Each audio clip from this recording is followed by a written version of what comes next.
بسم الله الرحمن الرحيم. الحمد لله رب العالمين، وصلاة ربي وسلامه ورحمته وبركاته على رسوله الأمين نبينا محمد وعلى آله وصحبه أجمعين. We continue in Buloogh al-Maraam, in the book which is entitled Buloogh al-Maraam, Obtaining the Objective, by the great Imam al-Hafiz Ahmad ibn Ali ibn Hajar al-Asqalani rahimahullah, al-Mutawaffa sanata 852. The great Imam, whose name was Ahmad ibn Ali ibn Hajar al-Asqalani rahimahullah, who died 852 after the Hijrah of Mustafa alayhi salatu wassalam, in his book entitled Buloogh al-Maraam, Obtaining the Objective, in which we finish the narration pertaining to when the Messenger of Allah sallallahu alaihi wasallam, that he was intimate with his families with one ghusl, which the narration actually comes in Sahih Muslim when he thought of Anas ibn Malik. We concluded and finalized the explanation of that narration. And that's where we last stopped approximately 2 months ago, if not approximately 2 months ago. We finished the narration that comes on the authority of Anas ibn Malik radiyallahu anhu, that the Messenger of Allah كان يطوف على نسائه بغسل واحد, that the Messenger of Allah, that he would be intimate with his families, and that one night with one ghusl. And we'll talk about, and as we explain the meaning of that hadith and everything that was pertaining to its details as we finalized it, and then we move on to the other subtopics in this book of Buloogh al-Maraam, as we continue in Kitab al-Nikah. If you'll notice in the next chapter that we'll discuss, which is called the chapter of As-Sadaq, the chapter of the diary, which is called the chapter of the diary, Bab As-Sadaq. As-Sadaq, this also is from the this is also from the affairs of Nikah, the affairs of marriage, which is called As-Sadaq. As-Sadaq means al-mahr. As-Sadaq means al-mahr, the dowry, not diary, dowry, which a woman is given at the time, or that is given when a woman or a man wants to marry each other. But it's given for the woman as an honor for her and respect for her. And it is not a compensation as certain people try to make it to be. As you'll find that they say, see, you marry with just to give money to a woman as if it's some type of prostitution. No, it isn't. Rather, the dowry is given as an honor for the woman and respect for her. So when he marries her, فَلَا يُعْطِيهَا شَيْئًا فَتَشْرِيعُ الصَّدَاقِ هُوَ إِكْرَامٌ لِلْمَرْأَةِ وَاحْتِرَامٌ لَهَا وَإِدْخَالُ السُّرُورِ عَلَيْهَا. For verily the dowry is given to show honor and respect to the woman and to enter happiness upon her. It is called sadaq because it indicates the true love, or sidq al-raghbah, or that one has true desire or interest to marry her. It's also called ujrah, or sadaq. It indicates that one is truly, that he shows and expresses his interest to marry her. ويسمى ujrah. As Allah subhanahu wa ta'ala also calls us sadaq, the word sadaq, Allah subhanahu wa ta'ala also calls it in his book ujur, or ujrah. As Allah subhanahu wa ta'ala says in Surah An-Nisa, وَآتُوهُنَّ أُجُورَهُنَّ بِالْمَعْرُوفِ. As Allah Ta'ala also calls as-sadaq, or the dowry, ujur, in his book, ujur, which is the plural for ujrah. Ujrah. As Allah subhanahu wa ta'ala says in His book, and give them their ujrah, or their ujur. Give them their ujur. Give them their dowry, meaning something of value, in what is of kindness. Bil ma'ruf, meaning which is in kindness and what is in your ability. So that shows that the word, even though the word sadaqa is not used in the book of Allah, well, in its place is used the word ujur, ujrah. There's ayat in the book of Allah Ta'ala where Allah subhanahu wa ta'ala mentions this. فَآتُوهُنَّ أُجُورَهُنْ فَرِيضَةً وَلَا جُنَاحَ عَلَيْكُمْ فِيمَا تَرَاضَيْتُمْ بِهِ مِنْ بَعْدِ الْفَرِيضَةِ. So the point of the matter is, as it says in the ayah, give them their ujur, faridah, which is an obligation. As Allah subhanahu wa ta'ala called it faridah, He called it an obligation. And Allah ta'ala also called it ujur, which is the plural for ujrah. In the authentic sunnah of the Prophet ﷺ, it's called sadaq. And it's also called saduqat. It's different names in the book of Allah and also in the sunnah. You'll find that the word sadaq, which is used in the book of Allah, is ujrah or ujur. You'll find also in the book of Allah, Allah called it saduqat. Saduqat or saduqa. Laysa sadaqa, saduqa, with a dhamma on top of the dal. Saduqa. For example, وَآتُ النِّسَاءُ صَدُقَاتِهِنَّ نِحْلَةً. You'll find that it has different names. Saduqah or sadaq. In the book of Allah, it's called ujur, or it's called saduqah. And in the sunnah, you'll find it's called sadaq, or it's called mahar. All of them are names for the same thing. So it's the word sadaq, as we know, is obligatory in the kitab and in the sunnah, and the consensus of the scholars. As Allah subhanahu wa ta'ala mentions in His book, that it's a faridah, and also Allah subhanahu wa ta'ala called it nihla. وَآتُ النِّسَاءَ صَدُقَاتِهِنَّ nihla. Nihla, meaning obligation here in this context. And also what is firmly established in the sunnah of the Prophet ﷺ, what the Messenger of Allah ﷺ did when he paid to his wives or to his families before he married them, that he paid them the mahr. He gave them a gift, or he gave them some type of gift, that he gave them some type of gift with value or wealth or what have you. And also the Messenger of Allah married his daughter off.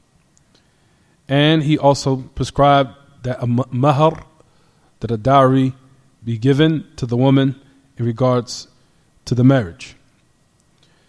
So the affair of what they call a sadaq, or what they call mahr, or what they call saduqah, or what they call ujur, or which is the plural for ujrah, it is something that has been established in the book of Allah, in the authentic sunnah of the Prophet ﷺ, and also the ijma' and the consensus of Ahl Ilm for the obligation of the dowry.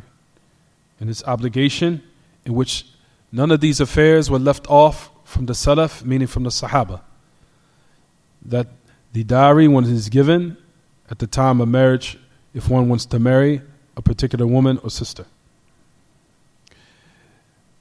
And it is not permissible for one to leave it off. And if it is left off at the time of the marriage, then one still has to give it. Either, like we said before, at the beginning, or without, or during the marriage, or what have you. It is an obligation that has to be what? Carried out. For in regards to the sadaq, as we know, it is a type of money or value, and it could be other than that, as we'll discuss inshallah. There's a lot of people think a sadaq is something that is a wealth, something of money, or something that's monetary with money, or gold, or what have you, and that's it. And that's not the case. It is a type of compensation that is given to the woman during the aqd during the actual contract, and also what joins along with the marriage contract, of course.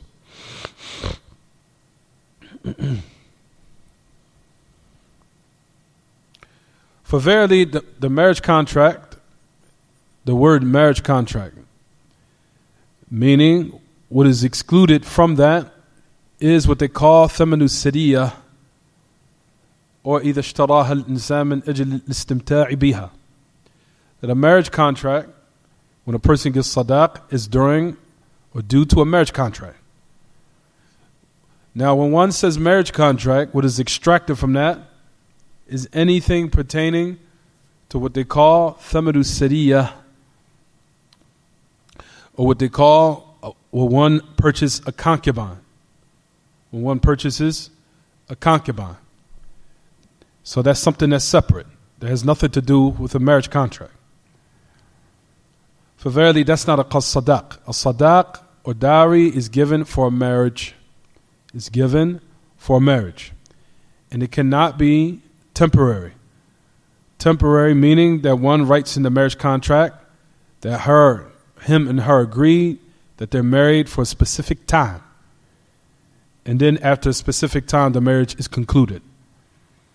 For verily, as we know, as nikah al-mut'ah, or temporary marriage in Islam, is something impermissible. Especially if it's been what? Stated in the marriage contract. So, one cannot consider a sadaq if they was to purchase, or what they call take a captive, meaning gain a concubine or purchase a concubine. So that's what's extracted for the meaning of the word sadaq, because sadaq or dowry is only given due to a marriage contract.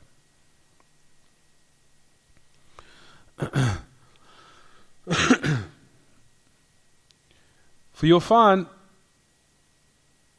like we said, and we want to lay down the definition. The definition of the word sadaq or dowry in the Arabic language is هو العوض الذي يعطى للمرأة بعقد نكاح وما ألحق به. So the definition of the word sadaq, it is a compensation or some type of something that possesses value,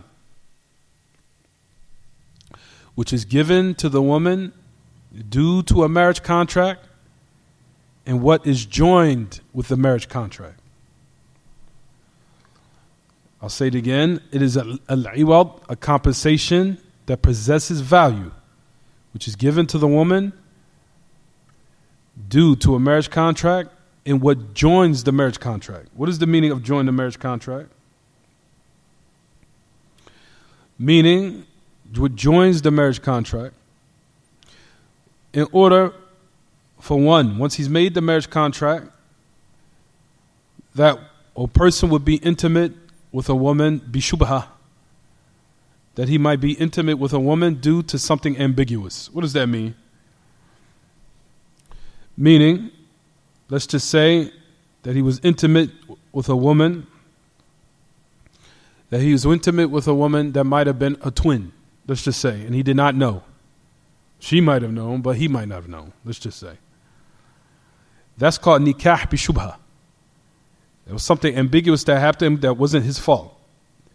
فَإِنَّهُ يَجِبُ عَلَيْهِ الصَّدَاقِ مَهْرٌ مِثْلُهَا وَإِن لَمْ يَكُنْ عَقْدُ النِّكَاحِ. Or something might have happened where, let's just say, something might have happened with the woman, or something might have happened with a certain affair in regards to all the contract, or the actual prerequisites weren't fulfilled in the contract, for example.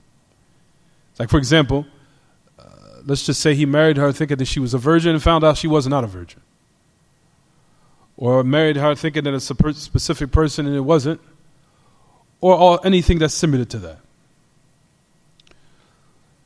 For verily, or something might have happened, let's just say that I wanted to marry your daughter, or he might have had numerous daughters. Something might have happened. Like I said, there's a lot of circumstances. We could go on, and I don't want to prolong this. Let's just say I want to marry your daughter who was so-and-so with these so-and-so descriptions, And something might have happened. Let's just say he was intimate with her, thinking that was the woman or what have you, of the daughter. And he said, and then let's just say some type of misunderstanding might have happened. What will be obligatory? What would be obligatory is he would have to give her some type of sadaq if he was intimate with her. وَإِن لَمْ يَكُنْ عَقْدُ النِّكَاحِ وَإِن لَمْ يَكُنْ عَقْدُ النِّكَاحِ. Like something might have happened that was ambiguous. Then, like we said, if something happened and he finds out that the affair wasn't as what he expected, and he still was intimate with her, he still will have to give her some type of what? Some type of compensation, and he will also have to give her that sadaq. Even though the marriage contract might have been invalid, but still it would be obligatory upon the man to give her some type of compensation. وكذلك أيضا لو زنى بها كرها فإن لها مهر المثل على خلاف هذه المسألة. So, for verily the sadaq, like we said, is a compensation that's given to the woman due to a marriage contract. And everything that is joined with the marriage contract, meaning something ambiguous or something that was not expected to happen, happened. So once those are removed, and it goes back to what validates the marriage contract, then it's obligatory, of course, upon the man to what? To give her the compensation, and let's just say something might have happened within the marriage contract where some type of shubha, some type of doubt, or something ambiguous happened, or something strange, then, he, like we said, he still would have to give some type of dowry, especially if the woman was innocent. And let's just say the male was innocent and something happened, and she was innocent, and she still would have to be paid some type of compensation. So we said, that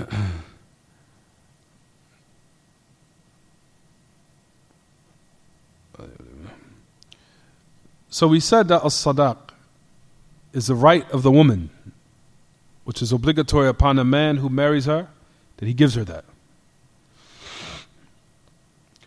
And it is highly recommended during the time of the contract that it be mentioned what it is. What it is.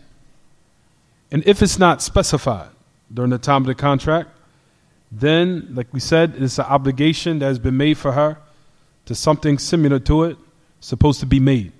If it hasn't been specified, then he still has to be what? Given to her some type of way. For the sadaq, there is no way of what? Avoiding it. Because from the hikmah, the wisdom of why it's been legislated, is to show respect and honor to the woman, and to give and enter happiness upon her and upon their family. So it should not be something that is mutabadhil. It should not be something that has no value to it. Because it's supposed to display or show something of raise or honor from the affair of the woman.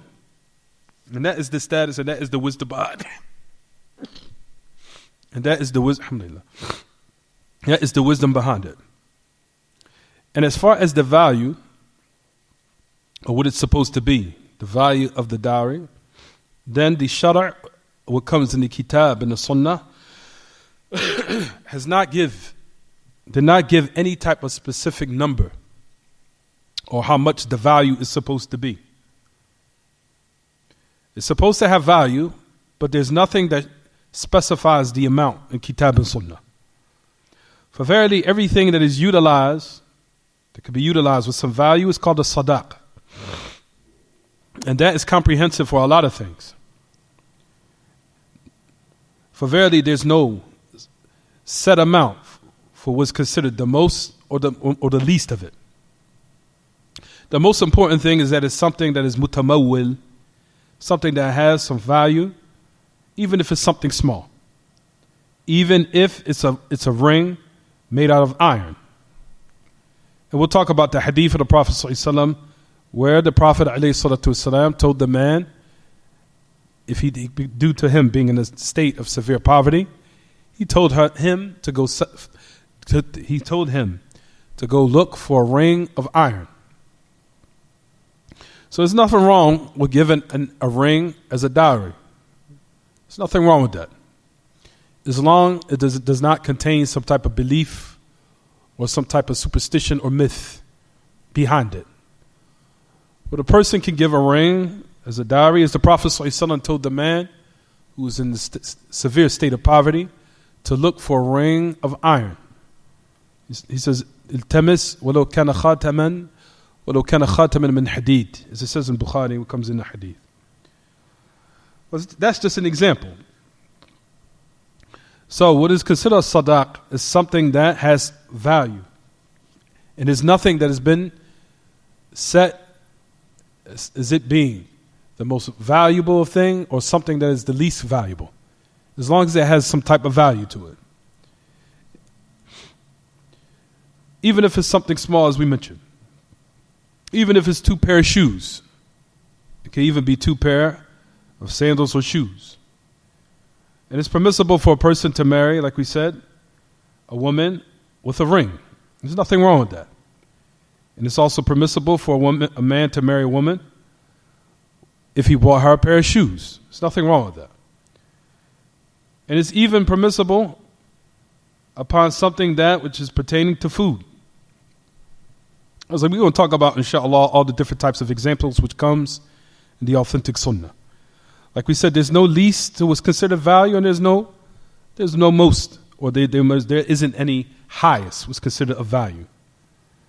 Even though you'll find that Ahl Ilm will highly warn of being extreme in this matter.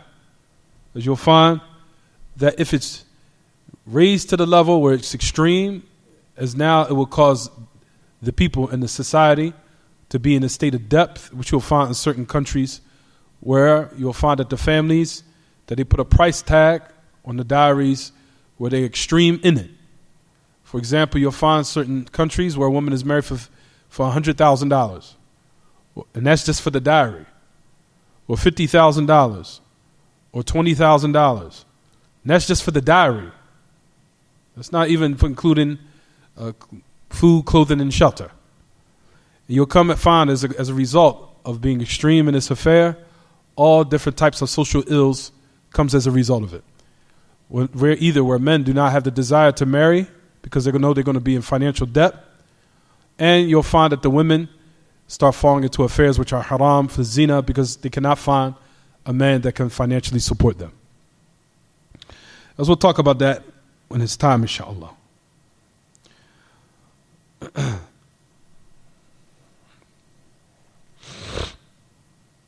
So, we said there's nothing of a set amount, or what's considered the highest or the lowest or the least amount, as long as it's something that could be what? Benefited from.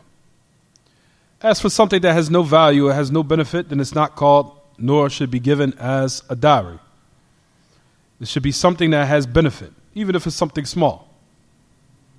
Like we said, similar to shoes, if one wants to buy a woman a brand new pair of shoes, for example, as a dowry, there's nothing wrong with that. Or if he wanted to buy her a ring, there's nothing wrong with that. Like we said, as long as it does not have any superstitions or myths or beliefs behind why he's buying her that specific ring. And even if it's something of some type of food, or khatam al-hadid, for verily, like we said, it has to be some type of what? Manfa'ah. It has to be some type of benefit.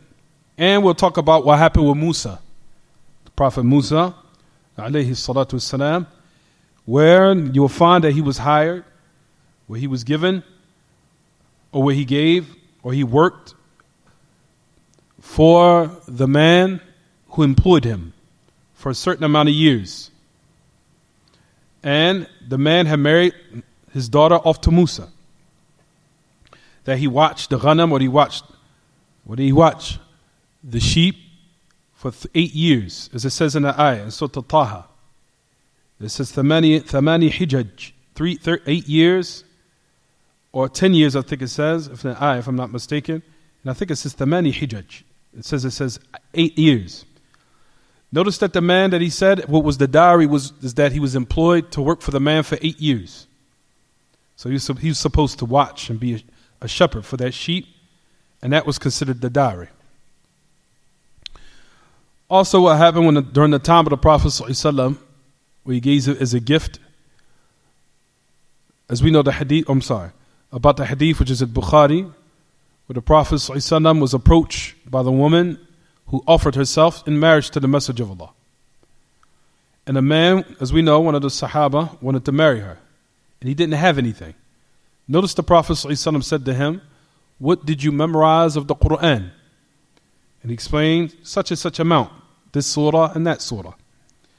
So the Prophet ﷺ said, "Zawwajtuka bima ma'aka min al-Quran." I marry you to her of what you possess or what you have memorized of the Quran. So, a person can marry a woman upon the condition that he teach her something of the Quran, or something of Arabic grammar, or something of fiqh, or something of hisab, or something of what they call accountants, or be an accountant, to know how to account or be accountable for numbers and teaching how to add certain things, or some type of employment, or what's considered some type of what? Mihna, some type of something where a person would be able to attain a job by. All this is considered what? A sadaq. So basically we can say, and sum it up, that it's a benefit of teaching one. Or if you notice in the ayah where Prophet Musa was a shepherd over those what? Sheep. Or what have you. So these are just different scenarios and different examples that one can give, that were given in order to show the different types of sadaq, of dowry, that it can be these different types that we gave as an example.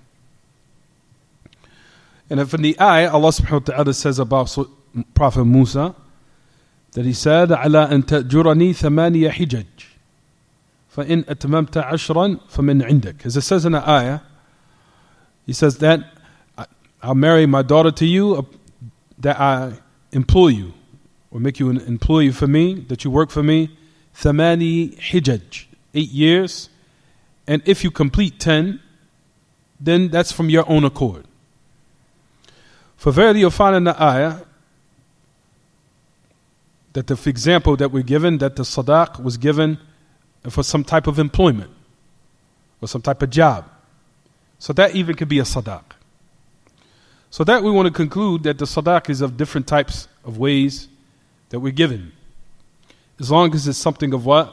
It's something of value. As long as it's given something of what? Something of value. Hold on for 1 second.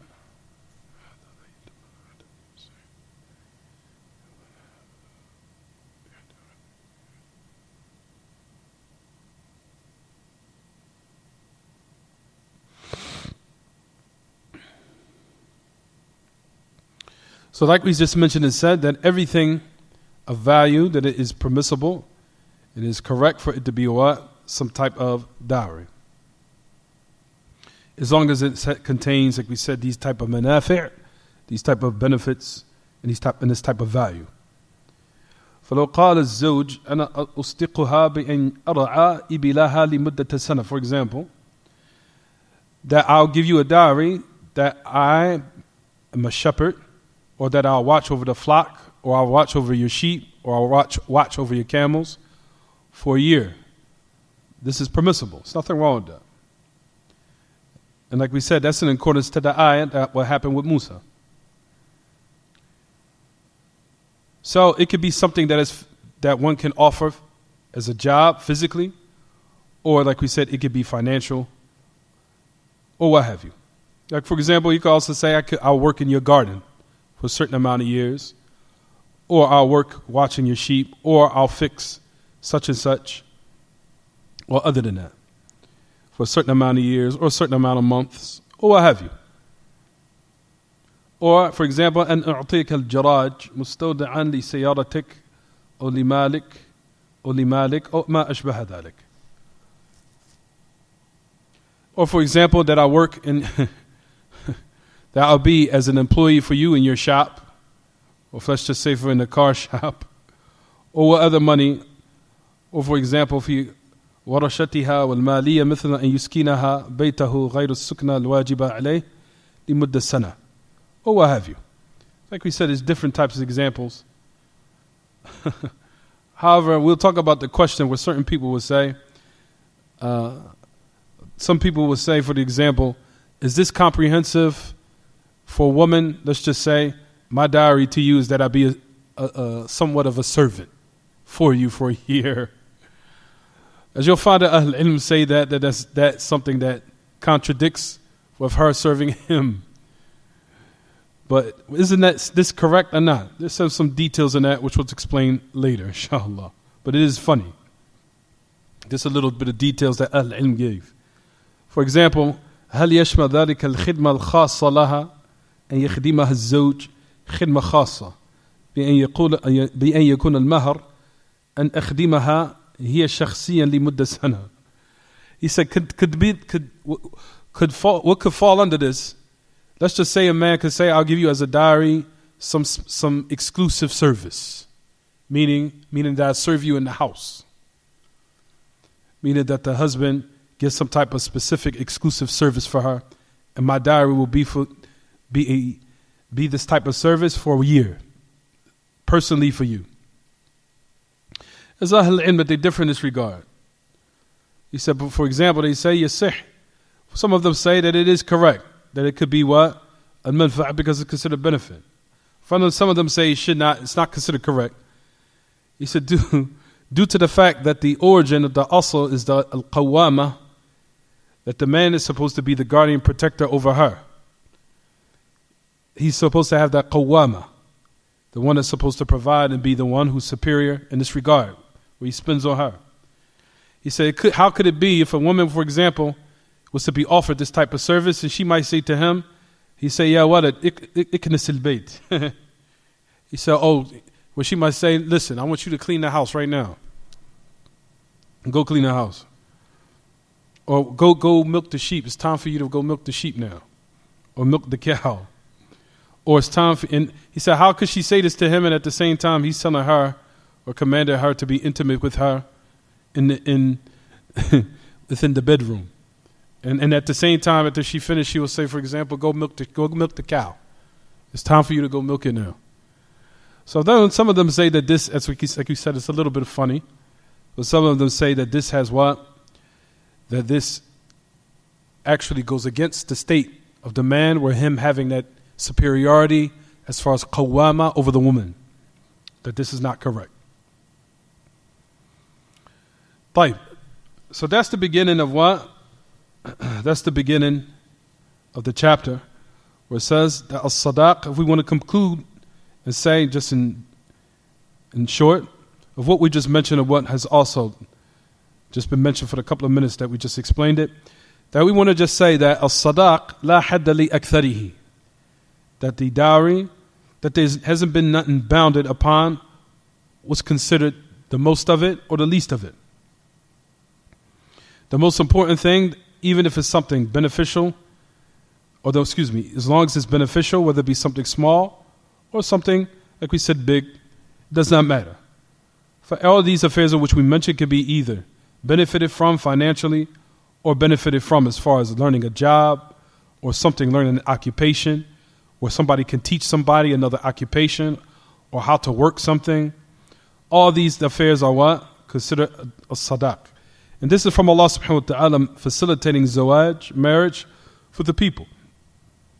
And you'll find that the Messenger of Allah sallallahu alaihi wasallam, that he highly encouraged to making the dowry easy, to making it easy.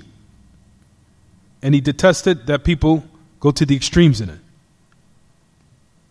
He said, no doubt that the dowry is supposed to be for the women and a gift to honor them. You'll find that the Messenger of Allah sallallahu alaihi wasallam made it easy. Even when he married his own daughter off, he made it easy. For example, the Messenger of Allah sallallahu alaihi wasallam, he married his daughter off. He says, وَكَانَ صَدَاقُهُ لِنِسَائِهِ وَصَدَاقُ بَنَاتِهِ إِثْنَتَيْ عَشَرَ أُوقِيَةً. He said that the Messenger of Allah, that his gift to his wives and also his daughters, when he married them off, of course, he said it was 12 uqiyah. It was 12 uqiyah. What is uqiyah? Uqiyah, 12 uqiyah is like 40 dirhams. 40 dirhams. So فيكون المجموع 500 درهم نبوي. So it was prophetically, of course, it was like, for example, 500 dirhams, which probably is in these days and times of what we will find equivalent to about maybe what is approximately maybe 140 riyals, which is really in actuality not that much. It's a 140 riyal. So you find even the sadaq, when the Messenger of Allah married his daughters off, married Fatima off, Kulthum, 500 dirham, which was 500 dirhams, which is approximately 140 riyals. That was the dowry of the Prophet ﷺ, and that was the dowry of his own daughters, who's the greatest of the children, being that they were children of the greatest prophet and messenger to humanity. So we're not saying that this puts a boundary on it. We're not saying that. Some people will say, well, that's the boundary of it. No, that isn't. There hasn't been a boundary put on it or something that's been bounded to that has to be like this. No, we're not saying that. But we're saying this from the aspect of now showing the people that it should be facilitated according to the man's ability. That the woman should look at the man's ability and his circumstances and look to what he's able to do. And base her dowry based upon that. For verily, as we know, there are certain men out there that are wealthy, and there's certain men out there that are on less financial status, and that the woman should make her dowry according to one's financial ability, according to the man's financial ability. And that is also what is but when desired in Islam, to do it according to one's ability. And not to be extreme in this matter, whereas it becomes a burden, or where you now subject the man to be in a state of some financial depth, where he's now in a state of depth where he has to pay it off, as you'll find in a lot of countries, in Muslim countries, that the men now are in depth, or that marriage becomes a financial burden, where they have to pay off certain things, that you should not put the man in this state. Or the opposite, where you'll find like with the men take advantage of this matter, where they take advantage of the women, never giving their diaries, as I heard in my involvement in da'wah for years, so many horror stories in this regard. How men don't even give the diary to the woman, don't ever give it to her. They've been married and divorced and he never gave her a diary. And then you ask, well, what did she ask for? Oh, she only asked for a certain amount of books. She asked for this and that. So why didn't you give it to her? What was the problem? And then they look with a very, very, very, very embarrassed look.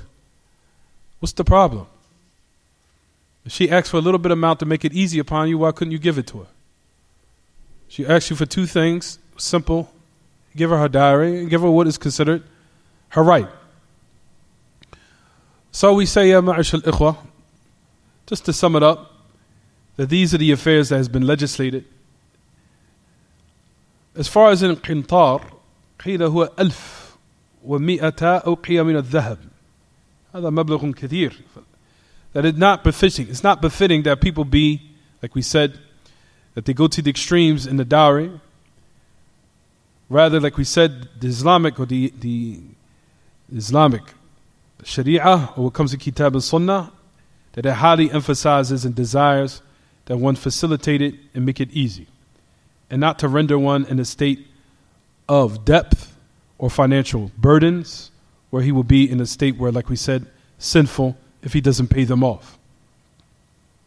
You'll find that the great Imam Ibn Fawzan, that he mentions this, he says, وَمَنْ دَفَعَ مَبْلَغًا كَثِيرًا فَلَا مَانِعٍ إِذَا كَانَ غَنِيًّا أما إن كان فقيرا فيحتاج إلى دين واستدانة فهذا لا ينبغي له. لا ينبغي أن يبالغ ويحمل نفسه ديونا، ولا ينبغي لولي المرأة أيضا أن يحمله مبلغا كبيرا. أما إذا كان موسرا فلا مانع أن يصدق ما يريد، ولكن حتى ولو كان غنيا الأفضل أن يكون المهر ميسرا. So he's mentioned and said about the dowry, he says, what has been desired is that the woman facilitate it and make it easy. He said, for example, if a man, of course, if he pays a huge amount of money or something of value, no problem, especially if he's rich, if he has the ability. As for if he's impoverished, then in this case, if he was to now make the dowry expensive, then he has to now go out and seek a debt or take a debt.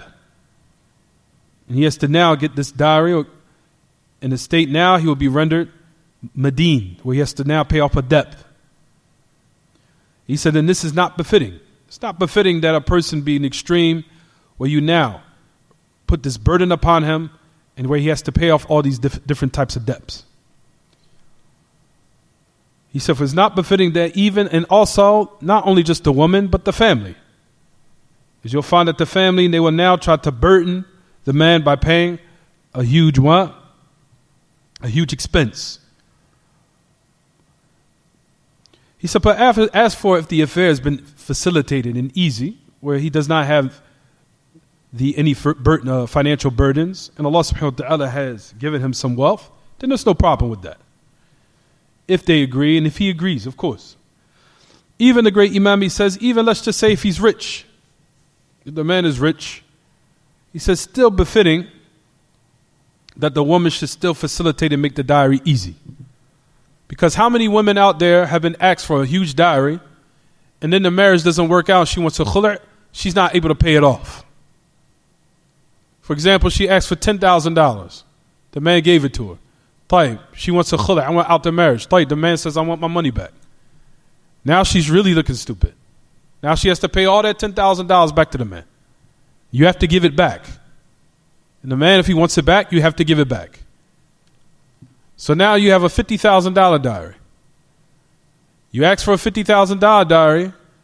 The marriage don't work out. You say, I want a khula'. Tayyib. The brother says, I want my $50,000 back. What are you going to do? You have to give that money back. That was the dowry. It has to be returned.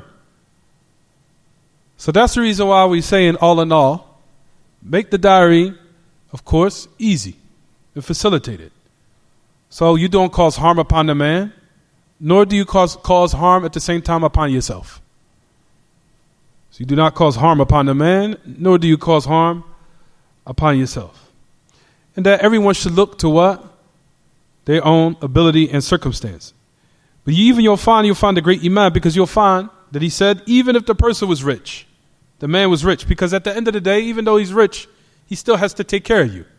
So he still takes on the burdens of what is responsibilities financially to take care of you.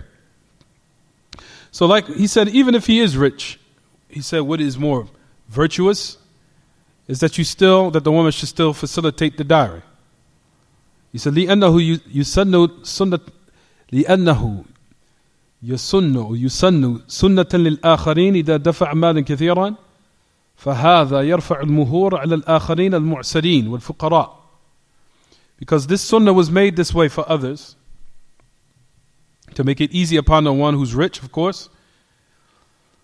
For verily now, if the woman facilitated, for verily now, it will also take the burden upon those men or those people who do not have the ability.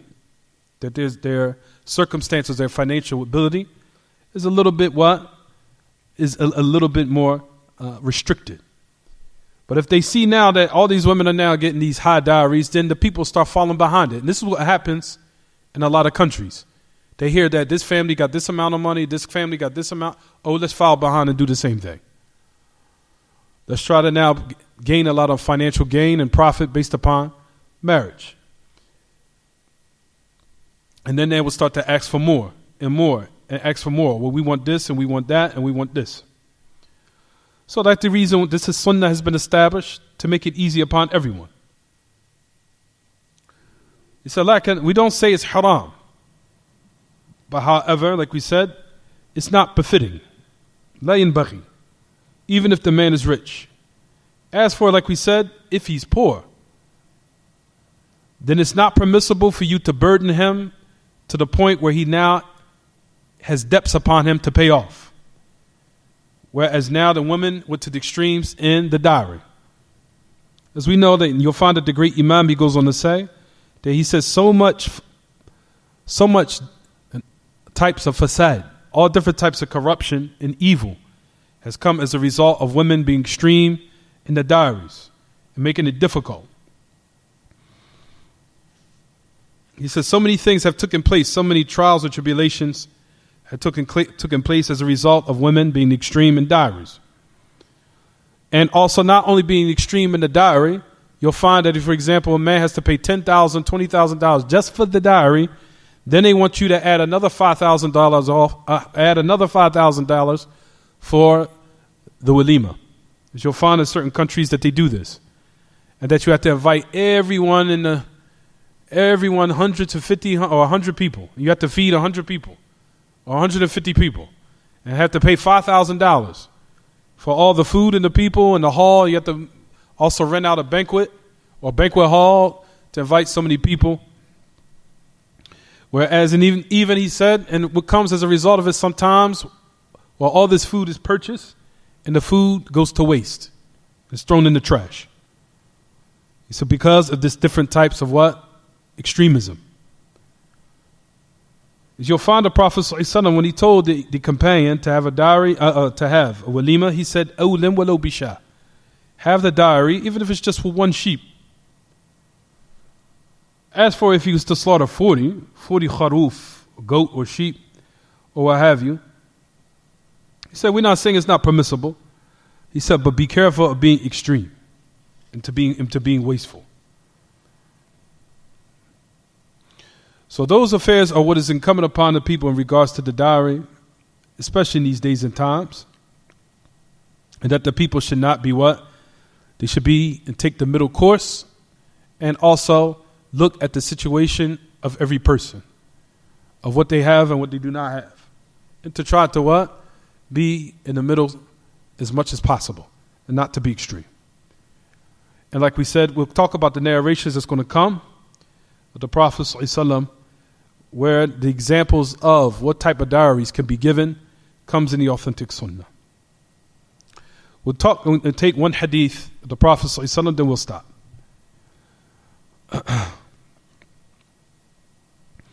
With the authority of Anas ibn Malik, that the Prophet ﷺ, they said, أنه أعتق صفية وجعل عتقها صدقها وجعل عتقها صدقها. The authority of Anas ibn Malik, that upon the Prophet ﷺ, that he gave Safiya, one of his wives, Safiya, that he freed her, and he made the liberation of Safiya, that was her dowry. That was her dowry. As we know, Safiya radiallahu anha, her name was Safiya bintu Huyay ibn Akhtab. Safiya bintu Huyay bintu Huyay ibn Akhtab. Huyay was from the heads of the Yahud, from the heads of the Jews. And her father was from the heads of the Jews. He was from the Za'im and Zu'ama al-Yahud. And when the Messenger of Allah ﷺ, when he set out in that expedition, the expedition for Khaybar, and we know Khaybar was the place of the Jews. When the Messenger of Allah set out for that battle in Khaybar, and we know that the battle of Khaybar was due to the Yahud trying to kill the Prophet ﷺ, as they all conspired to kill him. They all conspired to kill him, and they also made allies with people who wanted to kill him. And they betrayed their treaty and their pact. They betrayed it, nullified it. So as a result of it, the Messenger of Allah set out in the expedition, in the army, with the battle called Khaybar. And that was the place of the Jews during the time in the Saudi Arabian Peninsula, in that area. We know Allah subhanahu wa ta'ala granted the Messenger of Allah victory. What came as a result of it, at that battle of Khaybar, that the women from the Yahud were taken captives. There were women from the Yahud. And from amongst the women from the Yahud was Safiya. That she was under or married to a man that was from the Jews, of course, that was killed in the battle. فزوجها فزوجها قتل في غزوة خيبر. As we know that the husband of Safiya before the Prophet ﷺ was killed in the battle of Khaybar. She was taken as captive. She was taken as a captive. There was a man during the time from the Sahaba, whose name was Dihya al-Kalbi. Dihya al-Kalbi. And we know that Dihya al-Kalbi was one of the most handsome of the companions of the Prophet ﷺ, so much to the point where even Angel Jibreel came in the form of Dihya al-Kalbi. Dihya al-Kalbi was a companion who was known for being very handsome. So much so that even so much so that even Angel Jibreel used to come in his form. It looked like Dihya al-Kalbi. So Dihya al-Kalbi, he was the one that received Safiya at first, the great Sahabi radiyallahu anhu. As some of the Shurah of the Hadith describing Dihya al-Kalbi, they said, يُضْرَبُ بِهِ مَثَلٌ فِي الْوَسَامَةِ, that he was struck as an example to how handsome he was. And like we said, it was enough to the point where even Angel Jibreel alayhi salatu wassalam would come in the form of that particular Sahabi. It looked like him, to let you know how handsome he was. So, and we know that he came in the form of Dihya al-Kalbi during the hadith of what? Hadith Jibreel. Hadith Jibreel. But at any rate, the Prophet, so Dihya al-Kalbi radiyallahu anhu first took Safiya after the battle of Khaybar. So she was with him at first because he wanted to take her as the captive. So the Prophet ﷺ, of course, came to Dihya al-Kalbi, or the arrow would be to show that he was supposed to get her. فَأَخَذَهَا النَّبِيُّ صَلَّى اللَّهُ عَلَيْهِ وَسَلَّمَ وَعَوَّدَهُ غَيْرَهَا. The Prophet ﷺ discussed it with Dihya al-Kalbi, the great Sahabi, and compensated, of course, with him, gave him the compensation to switch, and what happened where they switched, and eventually, like we said, Safiya was what? Became under the ownership of the Prophet ﷺ, because we know she became a concubine, because she was a captive. So he says, during the time, Safiya, of course, was considered a woman of status, because she was she was a daughter of the head of the Jews. And she was the daughter of the one who is the head of the Jews, meaning she was the daughter of the man of her father. Of course, we know Huyay was the head of her people. Her father was the head of his people, For the Prophet ﷺ, when that battle took place, the Messenger of Allah ﷺ wanted to raise her morale, meaning remove sadness from her, of course. What did he do? Due to the fact that she came from a background of status, it says in the narration, فَالنَّبِيُّ صَلَّى اللَّهُ عَلَيْهِ وَسَلَّمَ جَبَرَ بِخَاطِرَهَا لِأَنَّهَا عَزِيزَةٌ ثُمَّ ذَلَّتْ. She was prominent amongst her people because her father was the head of the Jews. Then all of a sudden she became from being that high status to now being what? A captive. So we know that the Prophet ﷺ, from his great high manners, he wanted to what? He wanted to raise her morale. For her being this high status amongst the people, now she's just a what? Captive. Of course, we know with the kuffar, with the non-Muslims, they wouldn't have cared. They would have been like, that's on her. We took over her people, we killed them. Khalas, take her as a captive, throw her being a captive now. Now she could do what we want her to do. We could humiliate her, disgrace her, enjoy her, and have all different types of what? All different types of enjoyment with her to the end of it. Who cares? Her father died. Who cares? Did the Prophet ﷺ do that? No. What did he do? The Prophet ﷺ wanted to make her what? Happy. And raise her morale, even though she came from this background and she became a captive. So what did the Prophet ﷺ do? He took her from Dihya Kalbi and he made from her what? وَصَارَتْ مِن نَصِيبِهِ. So until the point where he made her his wife.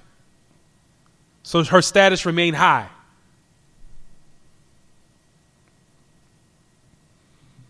So her status remained high. So it says, وَصَارَتْ مِن نَصِيبِهِ وَالسَّلَامُ تَشْرِيفًا لَهَا. To order for now, she became from what? From where he bought her, of course. She was the captive from him at first. But he wanted to keep her in order to preserve her honor and her status and to preserve her morale.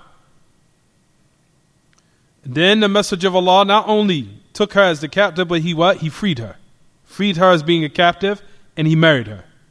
Even though she lost her father, as her father was killed during the Ghazwa, during the battle of Bani Qurayza in Medina. So the Messenger of Allah ﷺ, in order to raise her morale and take with the sadness and grief and make her a captive, he removed all that from her. To keep her what? To keep her status and raise her morale and to honor her.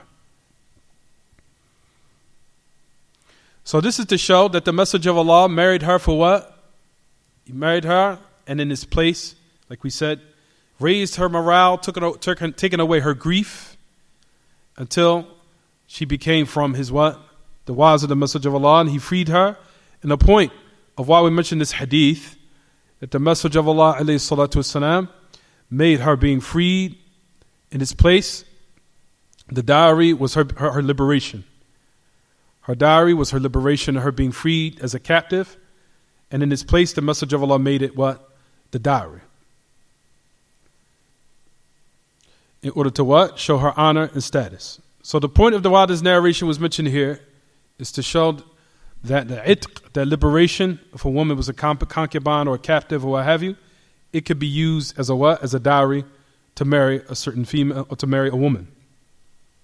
Even though you'll notice that this was not financial, it wasn't monetary, with actual money in the hand. It wasn't. It was actually what?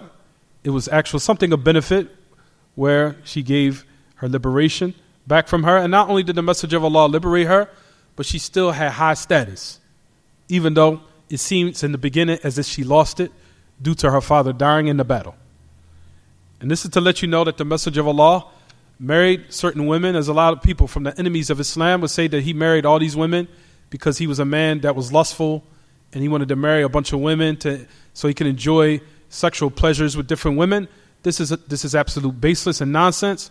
As you see that this narration that the Messenger of Allah married her in order to what?